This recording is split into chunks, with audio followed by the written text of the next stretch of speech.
제가 오늘 본문을 묵상하면서 17년 전에 신문에 올라왔던 한 기사를 다시 보게 되었습니다. 어떤 일이 있었었냐면 한 여자 중학생이, 잘 들으세요. 한 여자 중학생이 성인 지인의 어떤 꾀임에 넘어가 가지고요. 무려 6개월 동안이나 모텔에 감금이 되었습니다. 그리고 성매매를 강요당하게 되었습니다. 여러분, 놀랍게도요, 그 성매매, 중학생밖에 안 되는, 십 몇 살밖에 되지 않는 그 성매매에 참여한 성인들이 무려 800여 명이나 된다고 하고요. 더 기가 막힌 사실은 여기에는요, 의사, 약사, 교수 같은 사회 지도층 인사들이 포함되었다는데 충격이었던 것을 제가 기억합니다. 경찰이 조사를 했겠죠. 그래 보니까 어떤 교수는 온몸에 이 아이가 피멍이 들었음에도 불구하고 구출해 줄 생각은 하지 않고 무려 10번이나 이 소녀를 방문을 해서 성적으로 유린을 했다고 그래요. 또 어떤 약사는요, 자기가 약사이니까 이 소녀가 안고 있는 신체적인 어려움 것을 약을 발라주면서까지 그렇게 성매매를 했다는 그런 내용도 있었었고요. 더 기가 막힌 것은 어떤 의사가 한 사람이 있었었는데 색깔별로 자기 취향에 맞는 스타킹을 신게 하고 그리고 성관계를 맺었다라는 기가 막힌 그 소식을 듣게 되었습니다. 우리가 만나는 가장 가까운 어떤 이웃 그 아저씨인데 그 이웃 아저씨 같은 그런 어떤 친근한 사람이 이렇게 무자비한 일을, 이렇게 어려운 일을 행했다는 것이 우리들 마음 가운데 얼마나 큰 부담이 되고 얼마나 큰 충격인지 이루 말할 수 없고요. 여러분들도 저와 아마 비슷한 생각이 있으리라는 그런 마음이 듭니다. 도대체 어떻게 해서 이 소녀가 그런 어떤 어려움에 처하게 되었을까? 이유는 가장 단순하더라고요. 이 신문이 밝혀낸 그 원인에 따르면 엄마와 가정에서 불화를 했다는 거예요. 사춘기 소녀이니까 엄마와 당연히 충돌할 수 있고 또 의견이 맞지 않을 수 있겠지요. 그런데 가출을 해가지고 그 가출한 소녀를 이웃집에 있는 가까운 지인 성인이 그 아이를 끼워서 이렇게 엄청난 인생의 파멸로 몰아갔다는 것이 충격 중에 충격이라고 할 수가 있겠습니다. 약간 다른 이야기입니다만 오늘 본문에 보니까 야곱의 딸 디나가 참 몹쓸 짓을 당하고 있습니다. 야곱 가족이 세겜 땅에 들어가게 되었는데 그 세겜 땅에서 디나가 이 땅의 추장이었던 세겜으로부터 성폭행을 당하는 것이죠. 당시 디나의 나이는 이리저리 생각을 해보면 제가 한 16살 정도, 한 17살 정도 되지 않았겠는가 그렇게 추정을 해봅니다만은 아마 제가 서두에 말씀을 드렸던 이 여중생과 거의 비슷한 나이 아니겠습니까? 그렇게 어린 나이에 이렇게 몹쓸 짓을 당하는 기가 막힌 일이 일어나게 되었습니다. 자, 그렇다면 야곱의 딸은 이런 일이 일어나게 되었을까요? 야곱의 가정에서는 왜 이 기가 막힌 일이 일어났을까 생각을 해보지 않을 수 없습니다. 이 원인을 묵상해 보니까 야곱의 역기능이 있어요. 그 역기능적인 신앙과 역기능적인 이 가장으로서의 그 리더십이라고 할까요? 그리고 또 무엇보다도 하나님의 말씀, 하나님과 약속한 것을 가볍게 여기는 야곱의 불신앙이 오늘 본문 가운데 처절하게 드러나고 있는 것을 보게 됩니다. 이런 것들이 총체적인 난국이 되어서 이제 하나밖에 없는 외동딸 디나가 이처럼 어려운 일을 당하게 되었고 이 문제로 인하여 야곱 가정에 이제 엄청난 폭풍우가 몰아치게 되었습니다. 디나가 이렇게 끔찍한 일을 당했는데요. 그런데 이 문제를 해결하는 과정 속에 참 제가 말씀을 묵상하면서 야, 안 믿는 사람도 이렇게 멋진 부모가 될 수 있을까? 여러분 이따 말씀 들어보세요. 얼마나 멋지게 이 문제를 풀어가는지. 그런데 신앙이 있다고 하는 이 야곱은 그리고 또 야곱의 아내들은 부모가 되었음에도 불구하고 너무나 소극적이고 너무나 문제 있게 이 문제를 해결하려고 하는 그런 어떤 태도를 보이게 됩니다. 자, 오늘 말씀을 통해서 저와 여러분들은 선택해야 될 것 같아요. 우리는 과연 어떤 신앙을 가져야 될지, 그리고 우리가 하나님께서 선물로 주신 이 가정을 어떻게 섬기고 또 이끌어가야 될지 분명한 결단이 있어야 될 줄로 믿습니다. 그러므로 오늘 말씀을 통해서 우리가 회개할 것은 반드시 회개해야 될 것 같아요. 하나님께 주시는 그 말씀을 나에게 주시는 생명의 말씀으로 듣고 정말 내가 어떻게 해야 하나님을 영화롭게 하며 그리고 우리 가정을 지키고 보호할 수 있는지 분명하게 그 음성을 듣고요. 그리고 우리의 삶 가운데 적용하는 그런 은혜가 있었으면 참 좋겠습니다. 더불어서 야곱의 이런 은혜를 이제 야곱이 나중에는 회개케 되고 이 문제를 통해서 또 하나님을 더 깊이 만나게 되는 또 다른 단계로 나아가지만 참 이렇게 어려움 속에서도 하나님께서 야곱을 끝까지 포기하지 아니하시고 야곱과 함께 하시는 그 하나님, 그것은 아마 다음 주까지 계속해서 이 말씀이 연장선상에서 우리가 말씀을 듣게 될 텐데요. 그 말씀 들어가면서 우리가 회개할 것은 회개하고 또 청산할 것은 청산하는 저와 여러분 될 수 있기를 간절히 소망합니다. 자, 오늘 제목이 야곱의 역기능이라고 그랬는데요. 그러면 야곱의 역기능은 도대체 무엇일까? 첫 번째 야곱의 역기능은요, 우리가 신앙을 살펴볼 필요가 있습니다. 자, 야곱의 신앙이 어떤 신앙이었는지요? 야곱은요, 철저하게 현실에 뿌리를 두었어요. 그리고 그것이 야곱에게는 역기능 신앙이었다는 것을 우리가 살펴보아야 합니다. 자, 우리 다시 한번 또 우리 본문으로 돌아옵니다.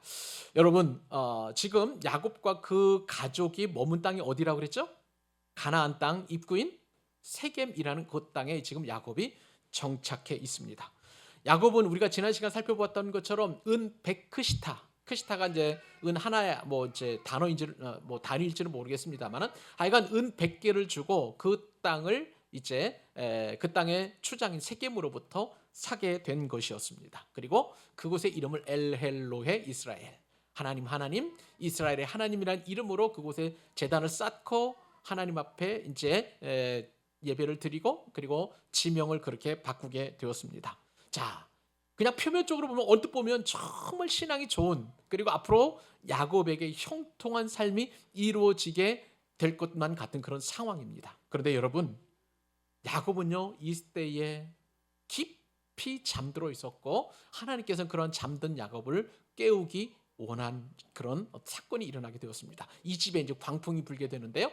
이 말씀이 1절에 있습니다. 같이 한번 읽어보도록 합니다. 다시 시작. 레아가 야곱에게 낳은 딸 디나가,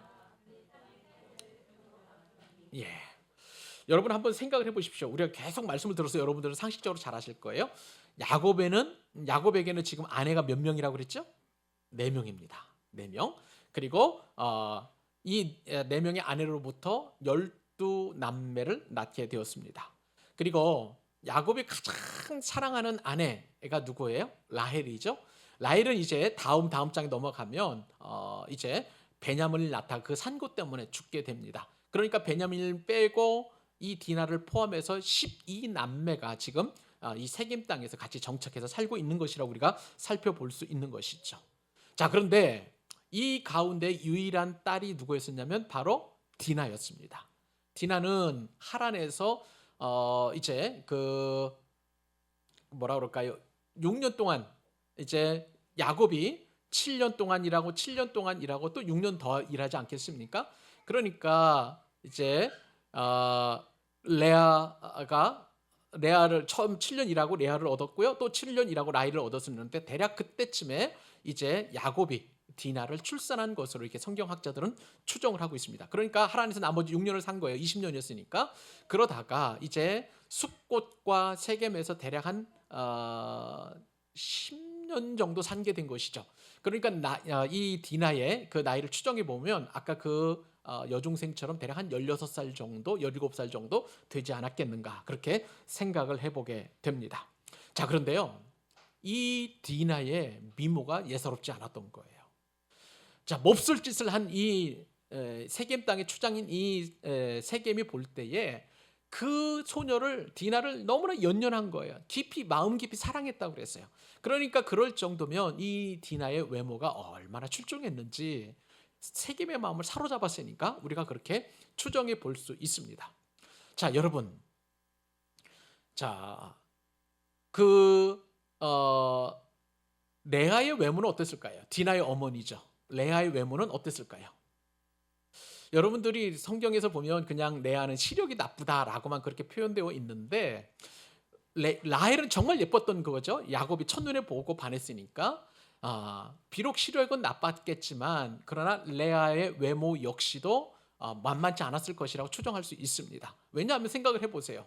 만약에 레아가 외모가 형편없었다면 레아로부터 일곱 남매를 7남매를 야곱이 낳지 않았겠습니까? 여러분 잘 아시는 것처럼 장자 르우벤, 그리고 둘째 시몬, 셋째 레위, 넷째 유다, 다섯째 이사갈, 그리고 여섯 번째 스불론, 그리고 일곱 번째가 이제 디나니까요.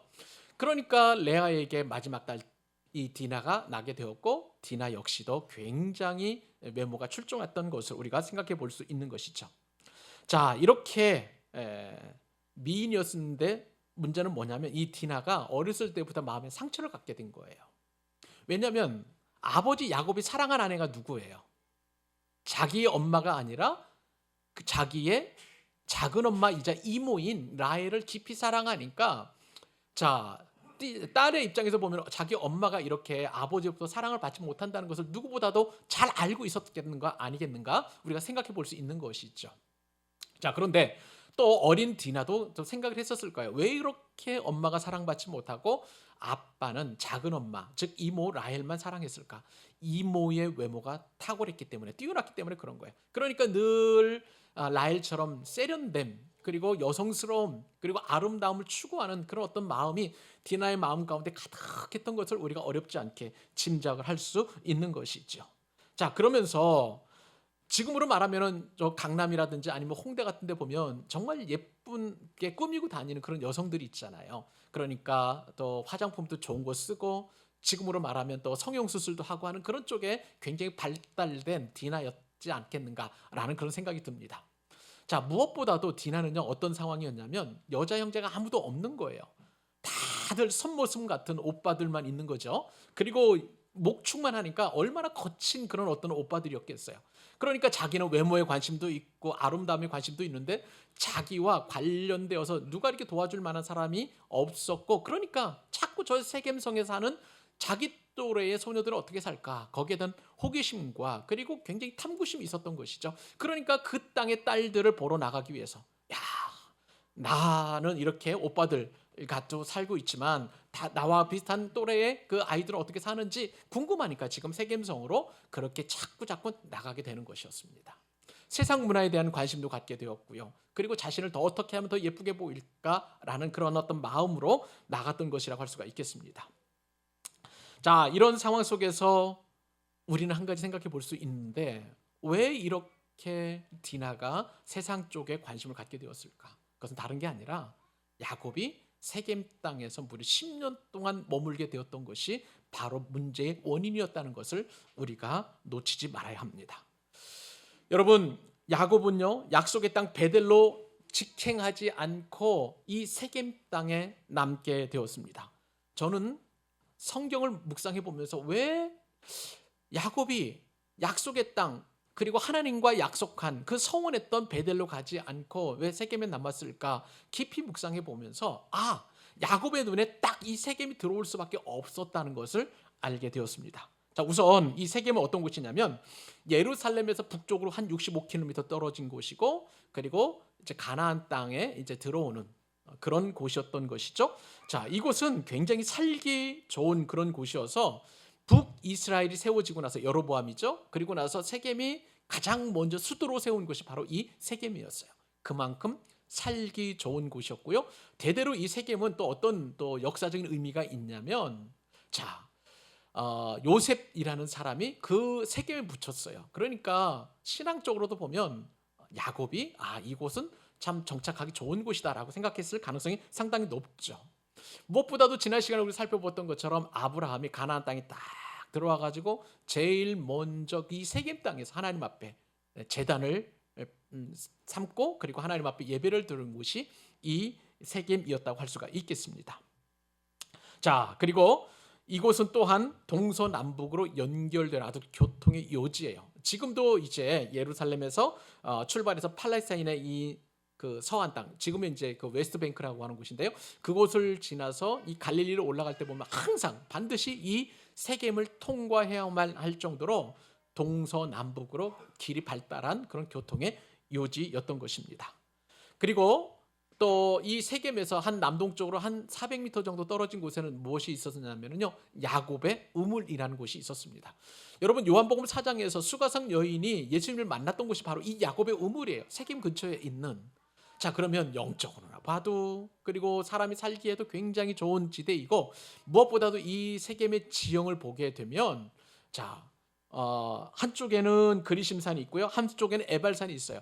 그러니까 이 산과 산 사이에 있는 이 평지이기 때문에 수량도 많고요, 곡창지대였고, 물이 풍부해가지고 초목이 잘 자라는 그런 곳이었습니다. 자, 그러면 여러분, 여기서 한 가지 힌트. 야곱의 직업이 뭐예요? 목자예요, 목자. 무려 20년 동안 이 양치는 전문가 아니겠습니까? 염소 치는 전문가 아니겠어요? 자, 그러면 이 세겜 땅이 야곱이 보기 어땠을까요? 정말 살기 좋은 땅이었다. 그러니까 베델에 가지 않고 이곳에 정착할 수밖에 없는 이유가 바로 여기에 있었던 것이죠. 저는 이러한 모습을 보면서 아브라함의 조카 롯을 생각을 하게 되었습니다. 롯은 어땠습니까?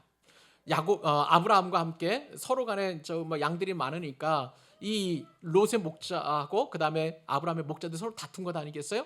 그럴 때에 이제 아브라함과 롯이 서로 약속을 합니다. 아브라함이 말하는 것이죠. 네가 우로 하면 나는 좌로 가겠고, 네가 좌로 하면 내가 우로 가겠다. 그랬더니 롯이 선택한 곳이 어디였었냐면 바로 정말 그 목초지가 풍성한 그런 어떤 소돔 땅을 선택을 하게 된 거예요.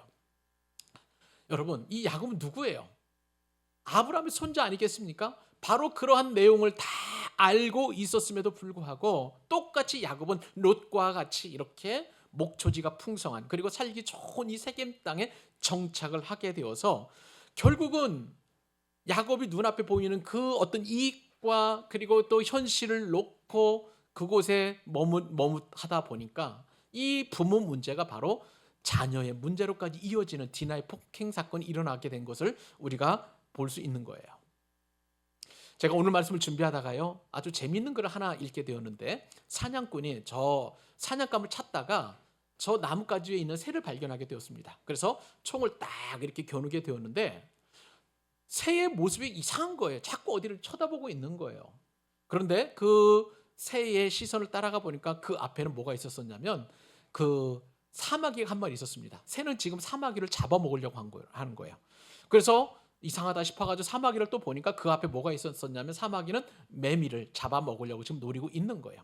자, 잘 생각을 해보세요. 새는 지금 사냥꾼이 총을 쏘면 이제 새는 이제 죽게 되는 거잖아요. 사냥이 되는 거잖아요. 그런데 자신이 닥쳐오는 그런 위험을 모르고 당장 눈앞에 먹을 사마귀만 바라보고 있고, 사마귀는 또한 당장 새 앞에 먹힐 것을 생각지도 못하고 그냥 매미를 잡아먹을 것에만 초점을 두고 있다는 거예요. 그러면서 제게 드는 생각이 뭐냐면 이 눈앞에 있는 현실만을 생각할 때에 우리에게 어떤 위험이 닥치는지, 우리의 꿈과 비전은 무엇인지, 나를 향하신 하나님의 뜻은 무엇인지를 우리는 알 수 없다는 그런 생각을 해보게 되었습니다. 여러분, 이것이 비단 사냥꾼이 느끼는 어떤 자연현상에서만 이루어지는 것일까요? 아니에요. 신앙인들도 마찬가지입니다.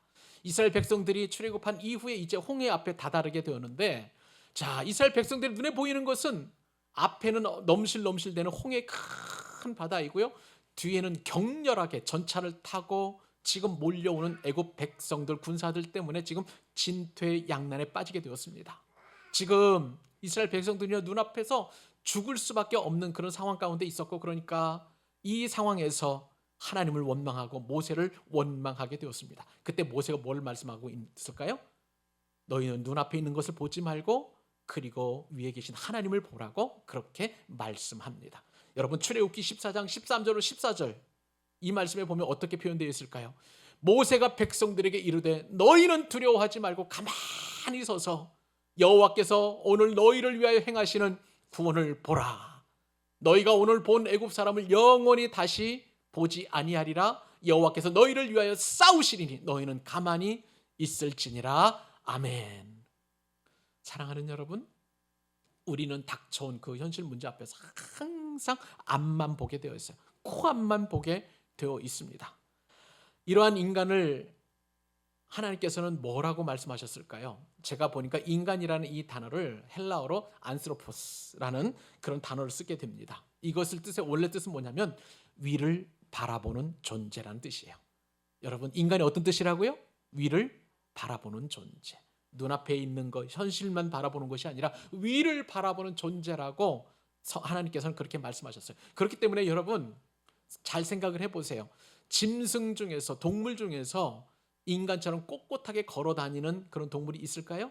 물론 유인은 비슷하게 두 발로 걸어 다닐 수 있겠지만, 그러나 거기는 두 발과 두 손을 자유롭게 쓰고 우리와 달라요.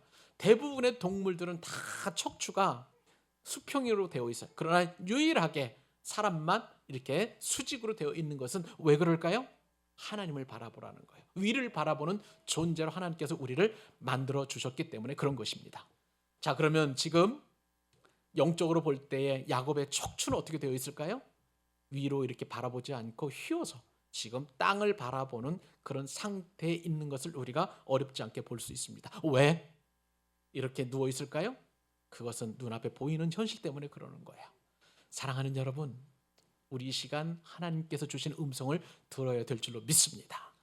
내 눈앞에 다가온, 내 눈앞에 닥친 그런 현실의 문제, 내 눈앞에 당장 좋은 어떤 그 유익 때문에 우리가 위로를 바라보는 그런 존재임에도 불구하고 땅만 바라본다면, 눈앞에 있는 것만 바라본다면 우리는 야곱과도 같은 신앙의 역기능을 가지고 있다는 것을 명심해야 됩니다. 저는 여러분들을 축복하고 싶습니다. 눈앞에 보이는 현실보다도 우리 위에 계신 하나님을 바라보는 그런 온전한 신앙인 될 수 있기를 우리 주님의 이름으로 축복합니다. 두 번째, 야곱의 역기능을 보니까요, 이번에는요 야곱의 가정을 보니까 참 야곱은요 자녀에게 쓴 뿌리를 안겨준 역기능 가정이었음을 우리가 말씀을 통해서 깨닫게 됩니다.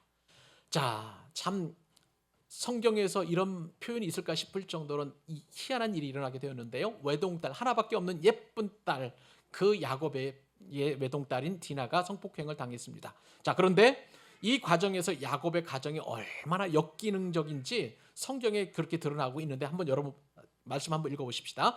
2절, 3절, 4절 다시 한번 읽어주십시오. 자, 시작. 히위 족속 중 하몰의 아들, 그 땅의 추장,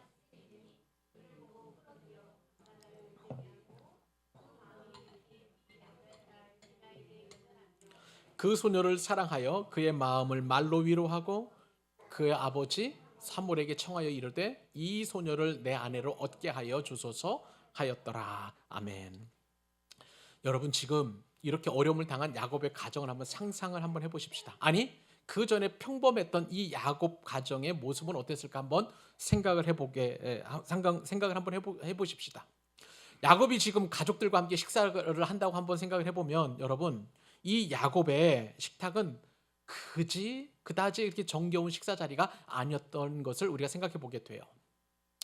여러분, 우리가 보통 믿음의 가정하면 다 온 가족이 앉아서 하나님 앞에 기도하고 이제 식사를 합니다. 자, 그런 상황 속에서 이 풍성하고 또 그다음에 아름다운 그런 음식들이, 멋진 맛있는 음식들이 식탁에 다 차려져 있는데 감사는 온데간데 없이 사라지고요, 서로 눈치 보기에만 급급한 그런 일들이 일어나지 않았겠어요? 자, 여러분 아까 살펴봤던 것처럼 레아에게는 몇 남매가 있었다고요? 7남매. 6아들하고 그 다음에 한 딸이 있었고요. 그리고 또 레아와 또 경쟁 관계에 있었던 라헬에게는 아들 하나밖에 없었어요. 아직까지는 그것이 요셉이었습니다. 그리고 레아의 몸종인 실바에게도 2아들이 있었었죠. 그 아들은 갓하고 아셀이었습니다. 그리고 라헬에게도 몸종이 하나 있었었는데 빌하였죠. 이 빌하에게도 2아들이 있었어요. 단하고 납달리였습니다. 자, 이런 어떤 엄마를 중심으로 해가지고 각각의 아들들과 딸이 이제 식탁에 앉아가지고 식사를 하는 그 장면을 여러분 한번 상상을 해보십시오. 서로 견제하며 서로 또 욕심을 내며 그렇게 식사를 마음 편하게 했었을까요?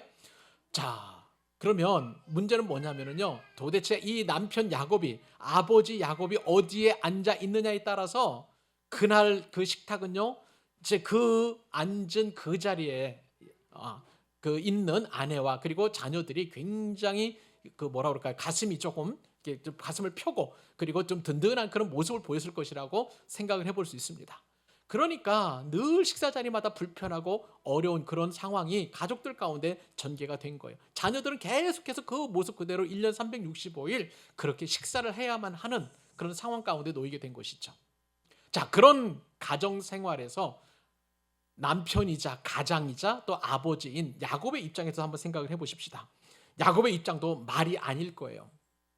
무려 자기 장인이자 그리고 또 삼촌인 외삼촌 라반으로부터 무려 20년 동안 그렇게 종살이 하다시피 해가지고 얻은 그런 어떤 가족들이 보니까 계속 화목하지 않고 불화하고 하다 보니까 마음이 참 불편했을 것이고요. 그러다 보니까 야곱은 할 수만 있으면 아내들도 피하고 싶었을 것이고, 그리고 할 수만 있으면 자녀들 보고 싶은 그런 어떤 마음도 별로 없었을 것이라고 우리가 생각해 볼 수 있을 것 같습니다. 자, 피하고 싶어도 피할 수 없는 그 가정 생활이었고요. 이런 상황 속에서 야곱은 특히 아이들에게 존경받지 못하는 그런 마음이 너무너무 괴로웠을 거예요. 12명의 배다른 그런 어떤 자녀들은 서로 눈치를 보고 경쟁하고 또 자신의 엄마 때문에 엄마를 중심으로 해가지고 계속해서 뭐라 그럴까요? 몰려 있는 그런 상황 가운데 있고요. 이런 역기능적인 그런 가정의 모습이 정말 야곱 가정 가운데 이루어지게 되었고, 심지어는 얼마나 엄마들의 경쟁이 심했는지 레아의 첫 번째 아들 르우벤은 임신이 좋은 합한채라는 그런 식물을 구해다가 바칠 정도로 그렇게 비정상적인 일이 야곱의 가정에서 일어나게 되었던 것이죠. 이런 역기능 가정에서 디나가 강간을 당했습니다. 그런데 이 상황에서 야곱은요, 정말 그 말씀드렸던 것처럼 아버지로서의 역할과 가장으로서의 역할을 전혀 하지 못하고 있는 것을 보게 됩니다.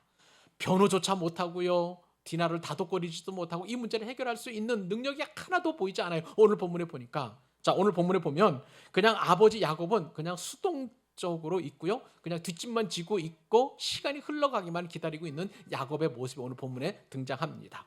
여러분 5절 말씀 또 읽어주시기 바랍니다. 5절 말씀 읽겠습니다. 시작. 야곱이 그 딸 디나를 그가 더럽혔다 함을 들었으나 자기의 아들들이 들에서 목축함으로,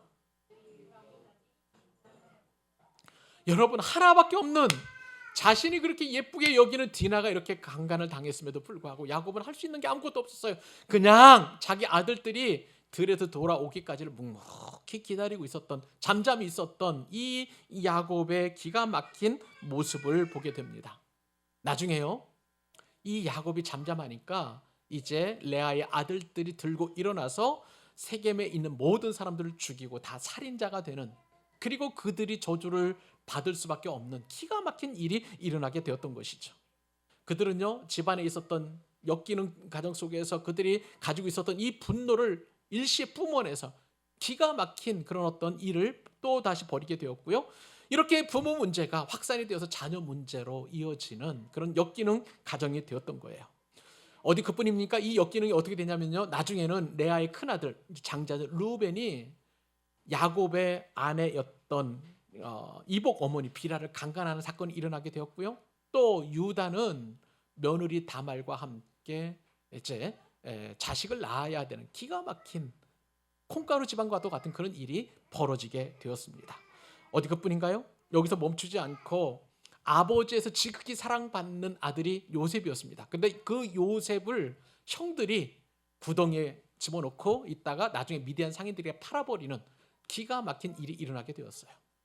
이러한 야곱의 역기능은요, 언제 풀어지게 되냐면 요셉이 이제 그 가정의 문제를 가지고 구덩이에 깊이 들어갔었을 때 요셉으로 인하여 그 가정이 풀려지게 됩니다. 요셉은요, 어쩌면 인류의 모든 죄를 짊어지고 우리 앞에 십자가를 치시고 돌아가신 예수님을 상징하는 그런 예표라고 할 수가 있겠고요. 요셉으로 말미암아 야곱의 엮이는 가정들이 회복이 되고 순기는 가정이 되는 것을 우리가 알게 됩니다. 사랑하는 여러분, 결국은 우리 가정에 있는 쓴뿌리 자녀들의 그 아픔은요, 예수 그리스도의 은혜 없이는 해결될 수 없다는 거예요. 그러니까 엮이는 가정이 있다 할지라도, 아무리 어려운 가정상의 문제가 있다 할지라도 우리가 중요한 것은 그 문제를 하나님 앞에 가지고 나가야 될 줄로 믿습니다. 하나님께서 우리 가정을 세워주시고 하나님께서 우리의 각자의 신앙을 세워주고 하나님께서 우리와 함께 하실 때에만 이 문제를 해결할 수 있다는 것을 성경은 분명하게 말씀하고 계십니다. 야곱은요, 역기능이 있어서는 그 가정에 역기능이 있었다는 거예요. 그 가정의 역기능을 해결할 분은 바로 우리의 참된 우리 가정의 주인이신 예수님밖에 없습니다. 예수님 앞에 우리 가정의 문제를 가지고 나아가면 역기능을 해결해 주실 뿐만 아니라 축복으로 순기능으로 바꿔주신다는 사실을 믿고 늘 우리 가정이 주님이 주인 되시는 가정 되시기를 소망하는 저와 여러분 되시기를 간절히 축복합니다. 마지막으로 우리가 오늘 본문에서 우리가 살펴볼 것은요, 야고보의 역기능 가운데 하나는 뭐냐면 역기능 리더십이에요. 너무나 무기력한 이 야곱의 역기능 리더십을 우리가 한번 더 살펴보기를 원합니다. 자, 추장 세겜에게 딸이 이제 성폭행을 당했습니다. 그런데 이 문제를 해결하는 과정을 보니까 야곱과 세겜의 아버지 하몰이죠. 이 두 아버지의 리더십이 극명하게 드러나는 것을 보게 됩니다. 하몰은 멋있게 이 문제를 해결해 나가고요. 야곱은 여전히 잠잠하고 그리고 이 문제에 있어서 너무나 수동적이고 피동적인 모습을 보게 됩니다. 여러분 오늘 본문 6절로 12절 다시 한번 또 읽어주시면 감사하겠습니다. 같이 마지막으로 한번 더 읽어보십시다. 시작. 세겜의 아버지 하몰은 야곱의 아들들은 들에서 이를 듣고 돌아와서 그들 모두가 근심하고 심히 노하였으니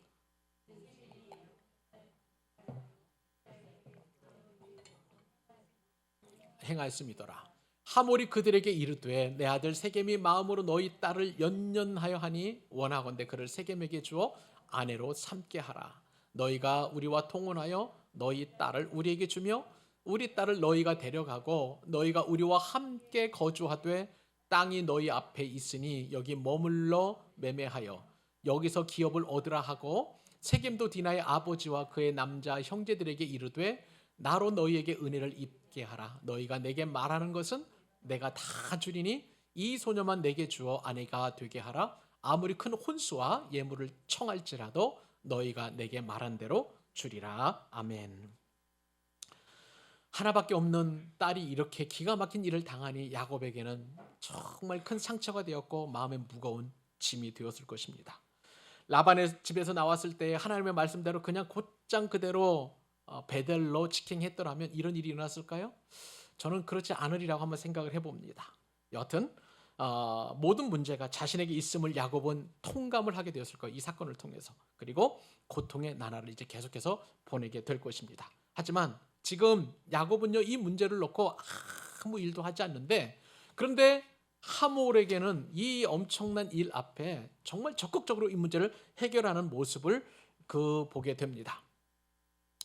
여러분 이 문제를 보면서 어떤 생각을 하게 되냐면 가족을 힘들게 하는 아버지는 문제를 해결하지 않는 아버지라는 사실을 알게 됩니다.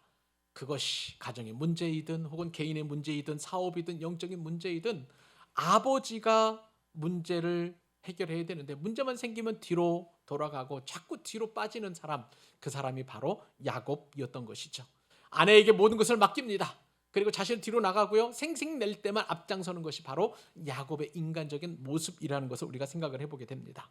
지금 야곱은 겁을 먹어서 무엇을 해야 될지도 모르고 그냥 아들들이 돌아와서 이 문제를 해결하기만을 기다리며 잠잠히 있는 그 모습을 보게 되는데 마땅히 아버지로서 해야 할 일을 하지 않는 야곱의 무기력한 모습이 오늘 본문에서 잘 드러나고 있습니다. 반면에요, 나몰라라 하는 그 야곱과 달리 이 문제를 일으킨 세겜과 그의 아버지는 아주 적극적으로 이 문제를 처리해 나갑니다. 마치 전광석화처럼 이 문제를 처리해 나가는데 세겜은 강간을 했지만 디나를 참 사랑한 것 같아요. 그래서 이 어려운 일을 당한 디나의 마음을 위로했다라고 그렇게 성경에 기록되어 있습니다. 일단은 세겜은 자기 할 수 있는 일을 하게 된 것이고요.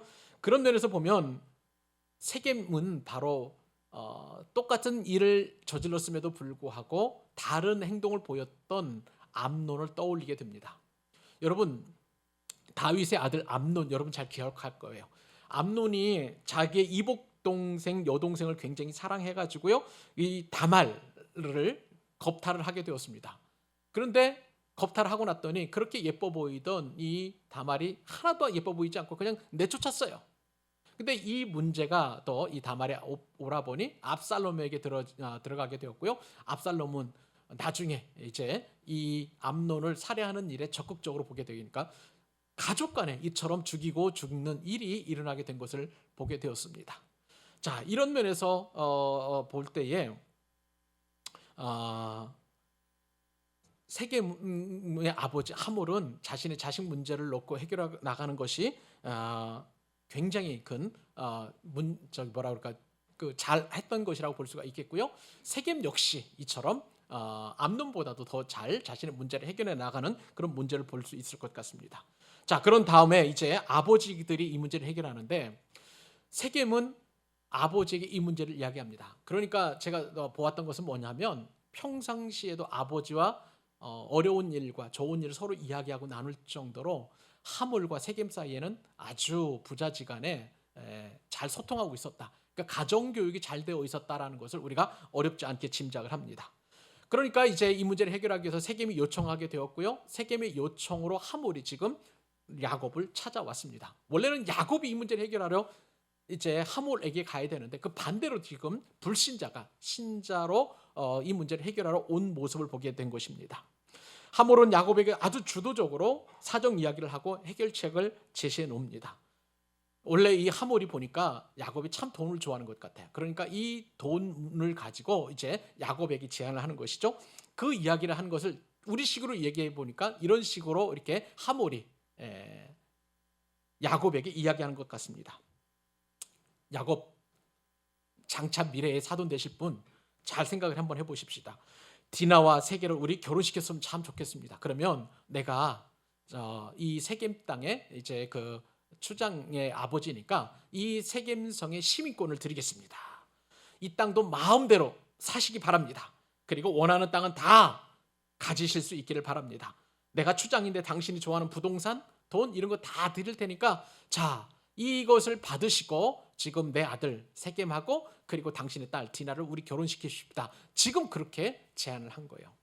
자, 우리식으로 얘기하면 이렇게 이야기할 수 있을 것 같습니다. 자, 어떤 갑부나 내지는 아주 유력자 권세자의 그 아들이 내 딸을 겁탈을 해놓고 와서 이제 제안을 할 수 있는 것이죠. 어떤 제안을 하냐면 이런 상황에서 이왕 벌어진 일이니까 어쩌겠습니까? 그러면서 사위가 지금 보니까 능력이 있으니까 그 능력 있는 사위에게 그냥 내 딸을 줍시다라고 그렇게 결정하는 우리 시대에 그렇게 결정할 수 있는 것과 비단 다르지 않다는 것을 우리가 생각해 볼 수 있는 것이죠. 그러면서 정우성이라는 배우가 한 그 모델과 결혼도 하지 않고 아기를 출산을 했어요. 그러면서 이제 뭐 자신이 결혼하지는 않겠고 아기를 책임지겠다면서 일정한 어떤 그 뭐라 그럴까요? 아기 양육비를 주고 끝내겠다라고 이야기하는 것. 그래서 사람들이 많이 지탄의 그 대상으로 이렇게 삼았던 것과 비교해 볼 때 이 하몰 그리고 세겜은 굉장히 책임감 있게 자신의 문제를 해결해 나가는 그런 어떤 적극성을 보게 되는 것입니다. 그만큼 하몰과 세겜은 멋진 부자지간이었고요. 그리고 이 문제를 적극적으로 해결하는 하몰은 멋진 부모라고 할 수가 있겠습니다. 근데 여러분, 세상적으로 이렇게 능력 있는 사람, 세상적으로 이런 사람들은 칭찬을 받고 야 잘했다라고 그렇게 인정받을지 모르겠으나 하나님께서도 과연 이런 하몰의 문제를 과연 칭찬하실까요? 전혀 그렇지 않습니다. 자, 우선 여러분 보십시다. 하몰과 세겜은 이렇게 엄청난 일을 저질러 놓고도 전혀 사과를 하지 않습니다. 불신자니까 하나님 앞에 회개해야 한다는 것은 굉장히 사치스러운 그런 일이라고 그렇게 여겨지지만 적어도 이 문제를 일으켜 놓고 당사자 이 디나에게 사과도 하지 않고 그리고 부모에게도 사과하지 않는 이것이 바로 세상 사람들의 그런 어떤 문제 해결 방식이라는 것이에요. 당당합니다. 그리고 자신들이 가지고 있는 역량을 가지고 이 문제를 해결하겠다고 이야기하는 것을 보면서 세상 사람도 아마 박수를 칠 거예요. 그러나 하나님께서는 이 문제를 이런 방식으로 문제를 해결하는 것을 전혀 기뻐하지 않는다는 사실을 알게 됩니다. 그리고 무엇보다도 이렇게 부끄러운 일을 저지르고도 당당한 세상의 모습이 바로 이 하몰의 모습이라는 것을 알게 됩니다. 세상에서는요 이런 하몰과도 같은 세상 일처리 방식을 굉장히 환호할 거예요. 좋아할 것입니다. 무엇보다 또한 이들에게 있어서 잘못된 것은 뭐냐면 잘못된 사람들의 태도가 전혀 아니라는 거예요. 너무나 당당하다는 거예요.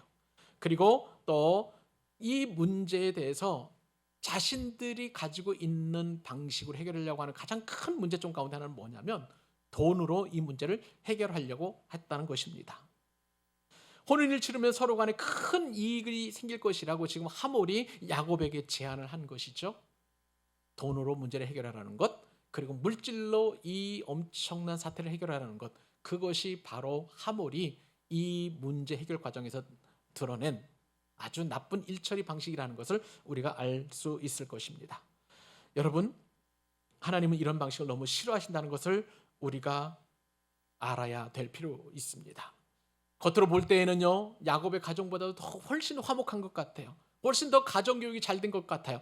훨씬 더 능력이 있는 것 같아요. 그리고 여러 가지 면에서 야곱의 일처리 방식과 비교도 할 수 없을 만큼 멋지고 좋게 이렇게 일을 처리해 나가려고 하지만, 그러나 하나님께서는 전혀 기뻐하지 않는다는 사실을 우리는 살펴보아야 될 것입니다. 그리고요, 이 문제 때문에 이 세겜의 가정이 얼마만큼 큰 어려움이 임하는지, 하나님께서 어떻게 심판하시는지를 우리는 다음 시간에 살펴볼 수 있을 것입니다. 오늘 말씀은요, 믿는 가정이나 안 믿는 가정이나 모든 가정의 주인은 바로 하나님이시라는 것을 우리는 깊이 깨달을 필요가 있는 것입니다.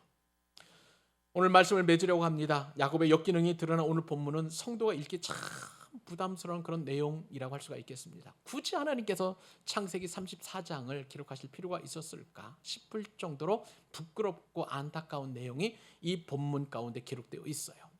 언뜻 보면 이 창세기 34장에 어떤 그 주인공은 디나일 것으로 우리가 추정을 합니다만 그렇지 않아요.